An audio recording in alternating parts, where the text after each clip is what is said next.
Baik, saudara, kita mulai saja ya. Bismillahirrahmanirrahim. Assalamualaikum warahmatullahi wabarakatuh. Waalaikumsalam warahmatullahi wabarakatuh. Selamat pagi, saudara sekalian. Selamat berjumpa kembali dengan saya untuk mata kuliah hukum pidana lanjut. Nah, saudara sekalian, minggu kemarin sudah kita bahas tentang konkursus yang intinya saya sudah sampaikan bahwa ada konkursus idealis, ada konkursus realis, dan ada perbuatan berlanjut yang masing-masing memiliki perlakuan berbeda ya. Kalau satu orang melakukan 2 atau 3 tindak pidana itu namanya konkursus realis. Tapi kalau dia melakukan 1 perbuatan tapi masuk dalam beberapa pasal itu namanya konkursus idealis. Kalau orang itu melakukan beberapa kali tindak pidana tapi yang sejenis namanya perbuatan berlanjut. Nah, saudara, saya anggap itu sudah cukup saja karena nanti akan saya tambah dengan video saya, penjelasan saya di kelas lain. Oleh karena itu nanti coba saya akan tambahkan, akan saya upload di Elena ya. Oleh karena itu nanti bisa sebagai tambahan. Ini kalau tidak salah sudah 12 kali ya, Cynthia ya, Komting. Iya, Pak.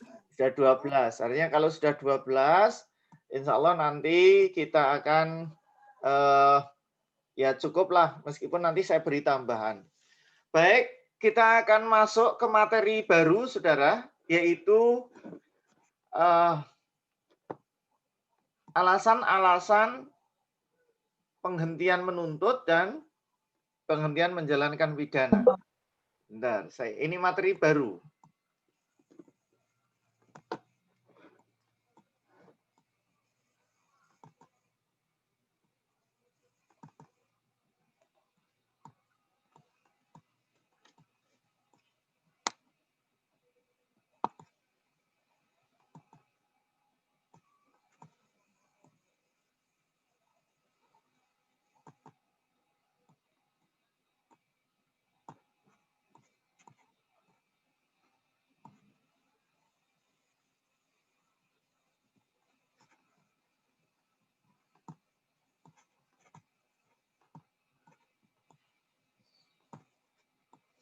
Baik, ini materi kita ya. Kewenangan menuntut, hapusnya kewenangan menuntut dan menjalankan pidana. Ya, nanti mengenai penghitungan putusan yang ada pada konkursus, saudara lihat di Elena ya, nanti akan saya unggah.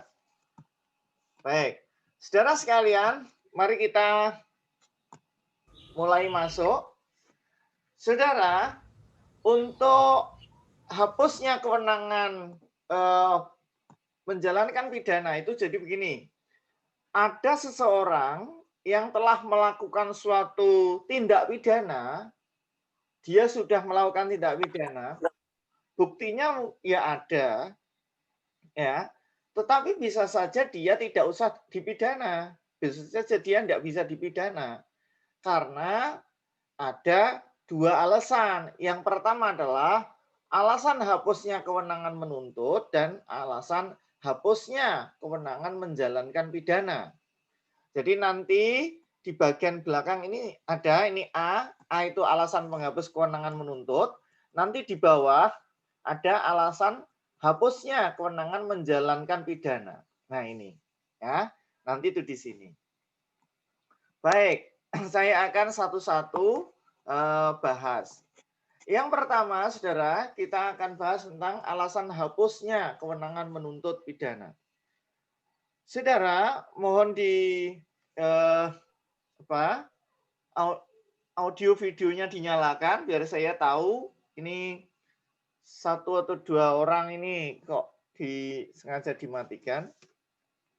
Nah, ada beberapa hal yang saya ingin sampaikan bahwa ada 6 alasan ya orang itu tidak perlu menjalani pidananya karena sudah hapus kewenangan menuntutnya.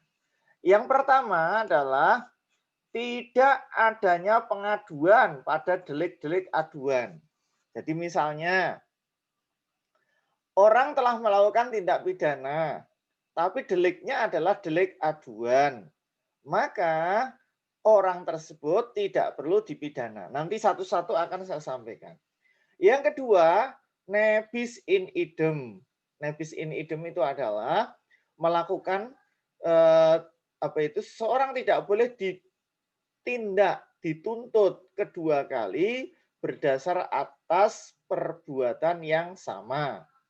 Kemudian yang ketiga, matinya terdakwa. Ada kalanya orang melakukan suatu tindak pidana tidak selesai diproses tapi sudah meninggal. Nah, itu namanya matinya terdakwa, selesai. Kemudian yang keempat adalah daluarsa. Daluarsa ini artinya sudah expired. Kalau saudara, kalau saudara punya HP gitu ya, pulsanya sudah expired. Nah, kemudian yang kelima, telah ada pembayaran denda maksimum.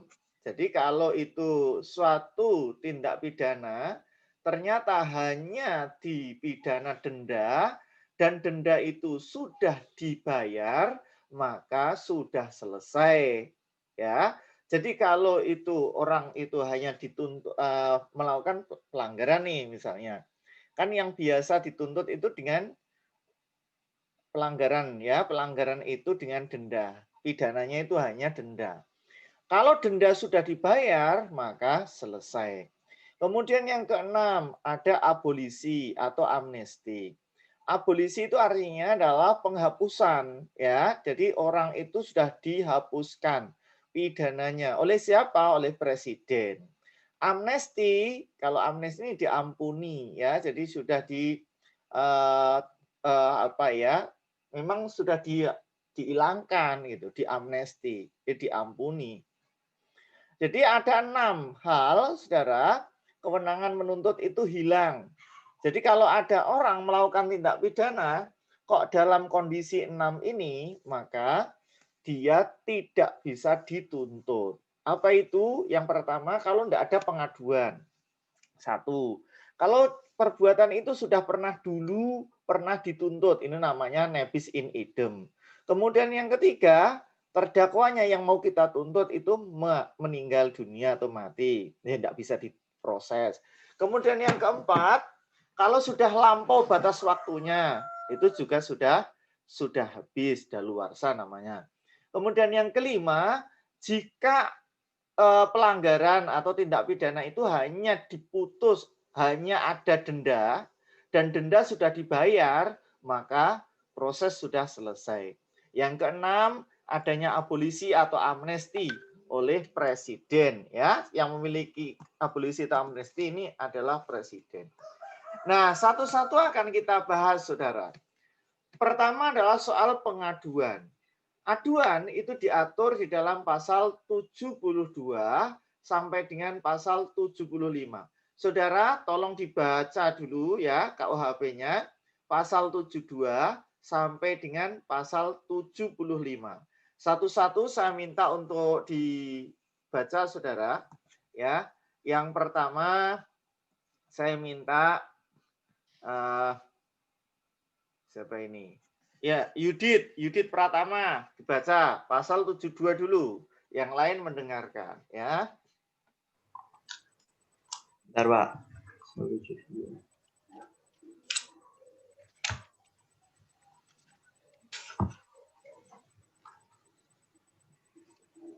Pasal 72 ayat 1, selama orang yang terkena kejahatan yang hanya dituntut atas pengaduan, belum 16 tahun dan juga belum cukup umur, atau orang yang di bawah pengampuan karena suatu sebab lain keborusan, maka yang berhak mengadu adalah wakilnya yang sah dalam perkara perdata.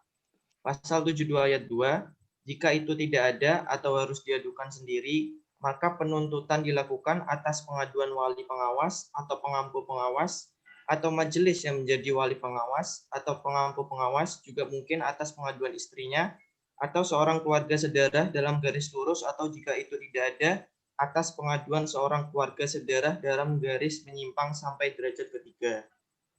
Baik. Jadi saudara, itu untuk pasal 72 itu adalah terkait dengan pengaduan, tetapi yang berhak mengadu itu adalah anak-anak atau belum cukup umur. Kalau belum cukup umur, saudara, ini di sini ditegaskan 16 tahun, ya, 16 tahun. Maka siapa yang bisa menuntut, siapa yang bisa mengadu, saudara? Yang bisa mengadu adalah orang yang menjadi wali, menjadi wakilnya dalam perkara perdata. Jadi kalau misalnya wakil atau walinya dalam perkara perdata itu misalnya orang tuanya, ayah, atau keluarga, kakak misalnya, itu yang boleh mengadu. Misalnya ini, mohon maaf, kalau seorang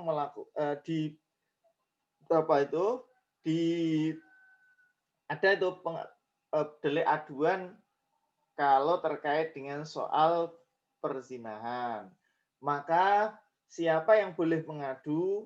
Tapi kalau perzinahan kan berarti dia hanya istrinya atau suaminya. Padahal kalau seorang yang sudah bersuami atau beristri itu sudah dianggap cukup umur, ya, meskipun belum di bawah, katakanlah masih di bawah 18 tahun.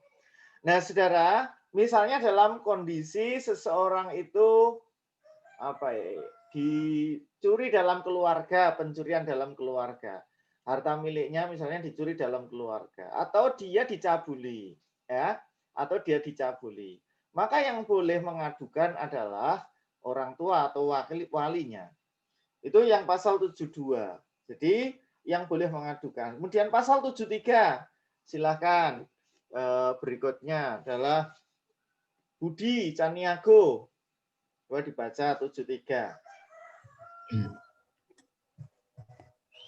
Pasal 73, jika kejahatan itu dilakukan kepada seseorang yang meninggal dalam tempo yang ditetapkan dalam pasal yang berikut, maka dengan hak usaha menambah tempo itu dapat menentukan dilakukan atas pengaduan ibu bapaknya, anak atau suaminya yang atas pengaduan yang masih hidup, kecuali kalau nyata bahwa yang meninggal itu tidak menghendaki penuntutan.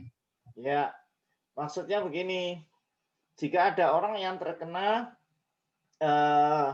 penghinaan ringan itu ya aduan juga itu. Jadi kalau penghinaan yang ringan loh ya, bukan yang penghinaan biasa. Yang penghinaan biasa misalnya itu ya bisa saja bukan aduan.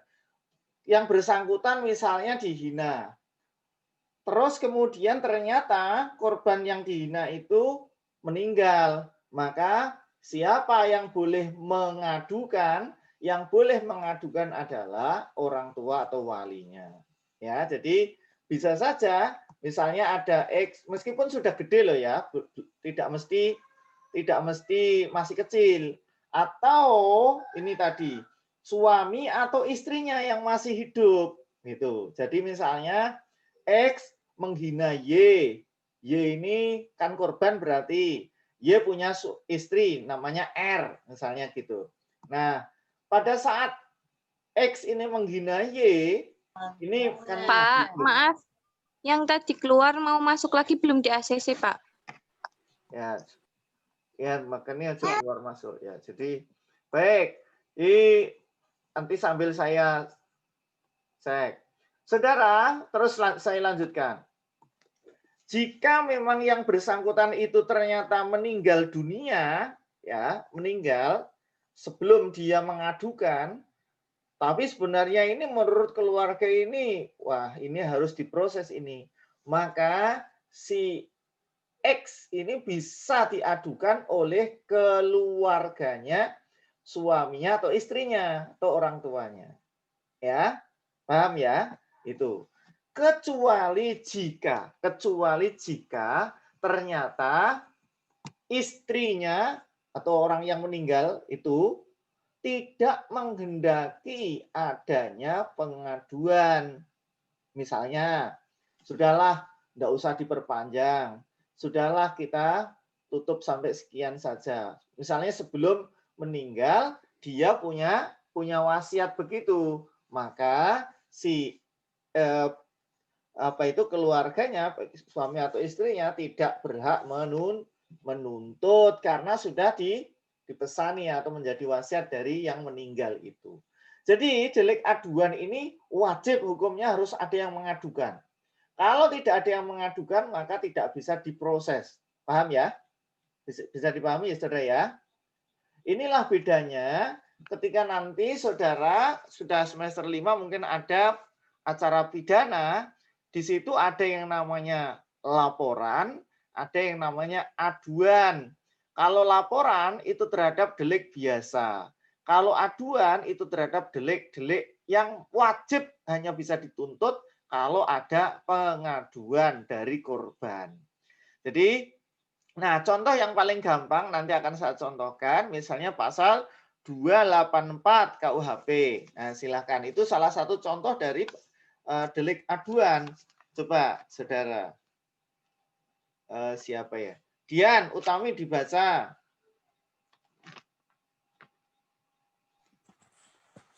Pasal 284 ayat 1 diancam dengan pidana penjara paling lama 9 bulan. Angka 1, A. Seorang pria telah nikah yang melakukan zina, padahal diketahui bahwa pasal 27 BW berlaku baginya. B. Seorang wanita telah nikah yang melakukan zina. Angka 2A. Seorang pria yang turut serta melakukan perbuatan itu, padahal diketahui bahwa yang turut bersalah telah nikah. B. Seorang wanita tidak nikah yang turut serta melakukan perbuatan itu, padahal diketahui olehnya bahwa yang turut bersalah telah nikah dan pasal 27 BW berlaku baginya. Oke. Pasal Lanjut. Pasal 284 ayat 2 tidak melakukan penuntutan melainkan atas pengaduan suami atau istri yang tercemar, dan bila mana bagi mereka berlaku pasal 27 BW dalam tempo 3 bulan diikuti dengan permintaan bercerai atau pisah meja dan tempat tidur karena alasan itu juga. Baik, sudah. Nah, saudara, ayat 2 itu merupakan, itu yang Pak Ali sebut dengan delik aduan. Ya. Jadi di situ ada kata-kata tidak dilakukan penuntutan, melainkan atas pengaduan. Itu digarisbawahi, saudara ya. Dicoret, digarisbawahi. Jadi, pasal ini salah satu contoh yang Pak Ali sebutkan tadi. Ini adalah delik aduan. Karena tidak bisa diproses kalau tidak ada aduan. Nah, nanti Pak Ali jelaskan. Ya, kalau tidak ada pengaduan. Sekarang pasal berikutnya, contoh lagi. Ya. Siapa ini? Iin Farlina. Yuk, dibaca pasal 3, 12 dan 313.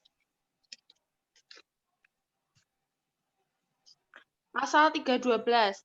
Pembuktian akan kebenaran tuduhan hanya dibolehkan dalam hal-hal berikut. Angka 1. Apabila hakim memandang perlu untuk memeriksa kebenaran itu guna menimbang keterangan terdakwa bahwa perbuatan dilakukan demi kepentingan umum atau karena terpaksa untuk bela diri. Angka 2. Apabila Kedua, seorang jangan pejabat jangan angka 2, kedua. Oh, kedua. Apabila seorang pejabat dituduh sesuatu dalam hal dalam menjalankan tugasnya. Pasal 313. Pembuktian yang dimaksud pasal 312 tidak dibolehkan jika hal yang dituduhkan hanya dapat dituntut atas pengaduan dan pengaduan tidak diajukan. Ya, jadi itu merupakan contoh berikutnya ya. Kalau pasal kok ada kata-kata begitu, nanti di buku 2 atau buku 3 kok ada kata-kata tidak dapat dituntut kecuali atas dasar pengaduan, maka itulah yang saya sebut dengan delik aduan. Jadi pasal 312 ini kan menunjuk 311, 310 ya. Itu berarti yang bersangkutan itu kalau tidak menuntut ya tidak diproses. Namanya delik aduan. Ya, jadi ada delik itu delik aduan, ada delik biasa. Contoh lagi, pasal 367.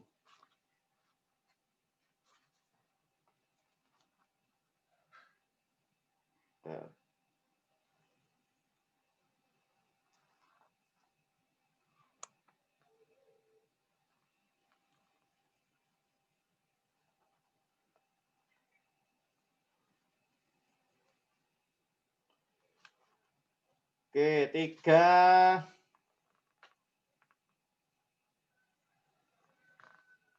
Coba dibaca. Siapa ini lanjutannya? Ika Nur Faiza. Pasal 367 ayat 1. Jika pembuat atau pembantu dari salah satu kejahatan dalam bab ini adalah suami atau istri dari orang yang terkena kejahatan dan tidak terpisah meja dan tempat tidur atau terpisah harta kekayaan, maka terhadap pembuat atau pembantu itu tidak mungkin diadakan tuntutan pidana. Oke. Pasal 367 ayat 2. Lanjut. Ayat 2-nya. Pasal 367 ayat 2. Jika dia adalah suami atau istri yang terpisah meja dan tempat tidur atau terpisah harta kekayaan, atau jika dia keluarga sedarah atau semenda baik dalam garis lurus maupun garis menyimpang derajat kedua, maka terhadap orang itu hanya mungkin diadakan penuntutan jika ada pengaduan yang terkena kejahatan.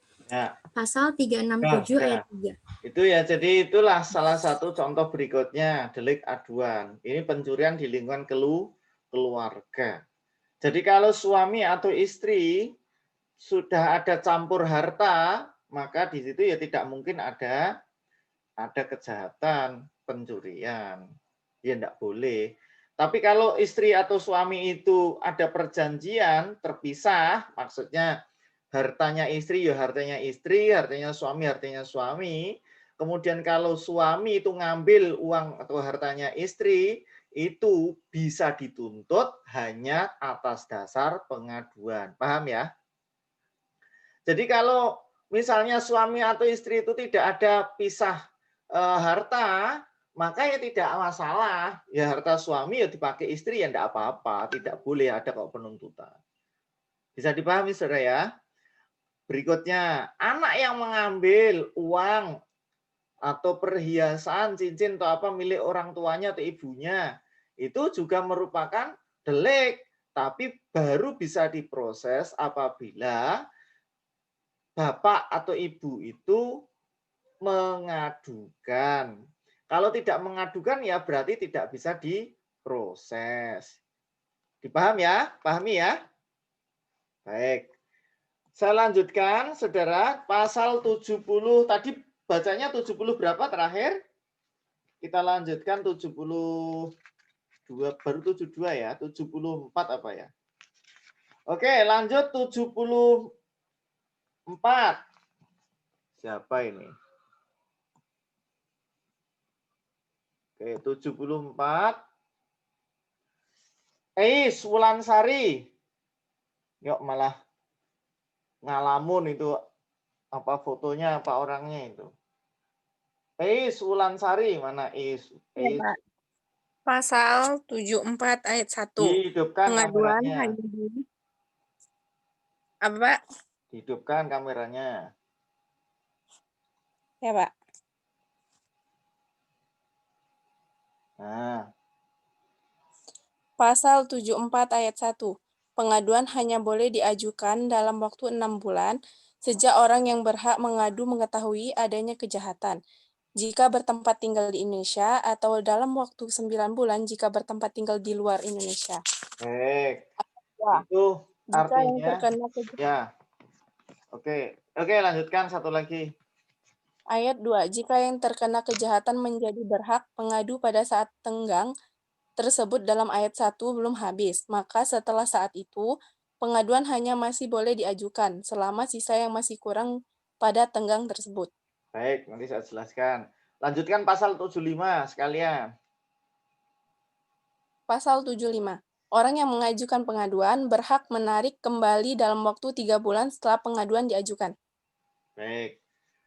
Nah, saudara, jadi ini penjelasannya di sini. Oke. Bisa dilihat ya. Bisa dilihat ya. Halo. Bisa, Pak. Baik. Bisa. Kira ini setelah ini sudah selesai. Cynthia, Komteng, silakan dicek teman-temanmu yang tidak hadir siapa, nanti dilaporkan ya. Setelah ini kita selesai. Jadi penjelasan dari pasal 72 sampai 75 tadi itu begini. Jika yang bersangkutan itu 16 tahun atau belum cukup umur di bawah pengampuan, maka yang mengadukan adalah wakilnya yang sah dalam perkara perdata. Bisa oleh wali, istrinya, keluarga saudara, atau keluarga saudara garis menyimpang sampai derajat 3. Kemudian tenggang waktunya, ini tadi yang pasal yang baru dibaca, juga pasal 75, pengajuan untuk ngadu, ya pengaduannya itu berapa, kapan? Kalau orang yang bertempat tinggal di Indonesia, itu diberi batas waktu 6 bulan sejak mengetahui adanya kejahatan. Misalnya orang A itu suaminya B ya, A dan B ini suami istri. Ternyata B ini berselingkuh, berzina dengan C. Misalnya, perzinahannya terjadi tanggal 1 bulan 1 2001. Nah, gitu ya. Tapi si A baru tahu ketika jadi selentingan berita gitu misalnya, baru tahu itu tanggal 5 bulan 3 2001. Nah, maka dia sejak tanggal 5 bulan 3 2001 itulah mulai dihitung 6 bulan. Baik ya, dipahami ya Saudara ya. Jadi bukan dari tanggal 1 bulan 1 2001. Jadi sejak ia mengetahui adanya kejahatan. Itu jika orang yang sama-sama berada di Indonesia. Paham ya? Dipahami ya Saudara ya? Halo. Iya, Pak. Iya, Pak. Jadi kalau orang A dan B itu bertempat tinggal di Indonesia. Nah, kalau contohnya begini. A sama B ini suami istri. Tetapi A ini seorang istri yang kerja di luar negeri. Nah, B ternyata berselingkuh, berzina dengan C. Gitu. Tanggal 1 bulan 1 2001. Terus bagaimana? Dia tidak 6 bulan, tetapi dia lebih panjang waktunya. Si A ini baru mengetahui adanya perzinahan itu tanggal 1 bulan 3 2001. Artinya sudah selang 2 bulan ya sejak terjadinya. Maka menghitungnya adalah sejak tanggal 1 bulan 3 2001, 9 bulan ke depan. Jadi, saudara, kalau mengetahuinya itu tanggal 1 bulan 3 2001, maka dia punya tenggang waktu 9 bulan sejak tanggal 1 bulan 3 2001 itu untuk mengadukan. Kalau sudah di luar itu sudah tidak boleh mengadukan. Jadi misalnya sekarang mari kita hitung. Tanggal 1 bulan 3 2001 tambah 9 bulan berikutnya berarti berarti 12. Tanggal 2 bulan Desember 2001. Itu batas maksimalnya dia mengadukan. Wong dia sudah ketahui sejak tanggal 1 bulan 3 2001. Maka batas maksimalnya adalah tanggal 2 bulan 12 tahun 2001. Kalau dia mengadukan kok tanggal 5 bulan 12 tahun 2001, maka aduannya ditolak. Paham ya? aduannya ditolak. Ini kalau dia berada di luar negeri. Kalau bagi orang yang berada di dalam negeri, ya sama, ya agak, ya itu, tetapi 6 bulan agak pendek. Kalau tadi misalnya A sama B ini suami istri, B berselingkuh, ini sama-sama di Indonesia ini, B berselingkuh dengan C. Tanggal 1 bulan 1 2001. Lalu si A ini sebagai istri baru mengetahui tanggal 1 bulan 3 2001. Maka dia punya kesempatan antara tanggal 1 bulan 3 sampai bulan 9. Ya, tanggal 2 bulan 9. Kan tambah 6. Ya, bulan 9. Jadi kalau tanggal 2 bulan 9 2001, dia masih punya waktu untuk mengadukan. Kalau sudah tanggal 3 atau tanggal 5 bulan 9 2001, maka pengaduannya tidak diperbolehkan lagi. Paham ya, saudara ya? Difahami, saudara ya? Paham, Pak. Ya, jadi rentang waktunya Ya, Pak. itu. Nah, pengaduan bisa ditarik kembali jika maksimal itu 3 bulan setelah diajukan. Jadi kalau mengajukannya misalnya nih, waktu terakhir saja tadi, tanggal 2 bulan 9 tahun 2001 dia mengajukan pengaduan, lalu kemudian dipikir-pikir gitu, ditimbang-timbang, kemudian kok dia ragu, apa tak teruskan atau tidak ya, maka ketika belum habis 3 bulan, yang bersangkutan masih bisa menarik. Jadi misalnya kalau dia lapornya itu misalnya tanggal 2 bulan 3, tanggal 2 bulan 9 2001 ya, maka dia masih punya waktu nih pikir-pikir sampai tanggal 3 bulan 12 2001. Jadi kalau dia sudah lewat tanggal 3, tadi sudah lewat, misalnya tanggal 4-nya, kok baru kemudian dia mencabut, maka sudah tidak bisa. Jadi proses tetap jalan. Jadi ini saudara, misalnya ada orang mengadu hanya punya waktu 6 bulan jika dia berada di Indonesia, sejak dia mengetahui kejahatan. Kalau bagi orang yang di luar negeri adalah 9 bulan sejak dia mengetahui. Nah, sejak dia lapor itu, yang bersangkutan punya waktu untuk menarik kembali pengaduannya. Kalau sudah lewat dari 3 bulan, maka pengaduannya tidak bisa lagi dicabut. Lalu gimana Pak? Ya diproses lebih lanjut. Meskipun sakjane si istri tadi mungkin merasa ya agak menyesal kok mengadukan suaminya. Tapi sudah kadung gitu. Saya kira itu ya saudara ya. Ini mengenai penghapusan alasan penghapus pidana yang nomor 1 ya, yaitu tidak adanya alasan penghapus tidak adanya pengaduan. Baik, saya kira begitu. Terima kasih saudara sekalian. Mohon maaf, nanti dilanjut saya akan saya tambahi ya di Elena, mungkin nanti saya sisipkan karena penghitungan waktu konkursus itu saudara masih belum tuntas. Nanti dilihat di video saya. Saya kira begitu.